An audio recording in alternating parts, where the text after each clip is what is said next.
দক্ষিণের সিনেমা ইন্ডাস্ট্রির অন্ধকার জগতের নানা দিক নিয়ে গত বছর একাধিক অভিনেত্রী মুখ খুলেছেন।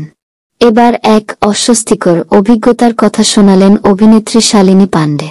দক্ষিণী সিনেমা অর্জুন রেড্ডি থেকে জনপ্রিয়তা পেতে শুরু করেন অভিনেত্রী।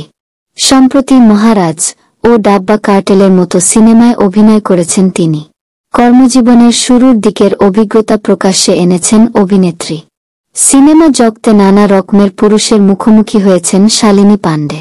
কেউ কেউ অত্যন্ত ভদ্র, আবার ভদ্রতার ধার ধারেন না এমন কিছু মানুষও আছেন। আবার কিছু পুরুষের জন্যই নিজের চারদিকে গণ্ডি নাকি টানতে শিখেছেন শালিনী। দক্ষিণী সিনেমা ইন্ডাস্ট্রির এমনই একজন পরিচালকের কথা জানান অভিনেত্রী। তিনি বলেন, একবার প্রসাধনী ভ্যানে তৈরি হচ্ছিলেন। তিনি যখন পোশাক বদলাচ্ছেন ঠিক তখনই সিনেমার পরিচালক ঢুকে পড়েছিলেন ভ্যানে। প্রবেশ করার আগে ভ্যানের দরজায় কড়া পর্যন্ত নাড়েননি। এমন ঘটনায় চমকে গিয়েছিলেন শালিনী পাণ্ডে।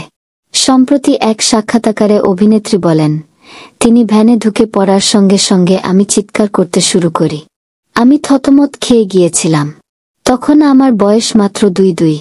পরিচালক বেরিয়ে যাওয়ার পর কলাকুশলীরা বলেছিলেন, শালিনীর ওইভাবে চিৎকার করা ঠিক হয়নি। সঙ্গে সঙ্গে প্রতিবাদ জানিয়েছিলেন অভিনেত্রী। শালিনী স্পষ্ট জানিয়েছিলেন, কারো ঘরে ঢোকার আগে কড়া নাড়া ন্যূনতম সভ্যতার মধ্যে পড়ে।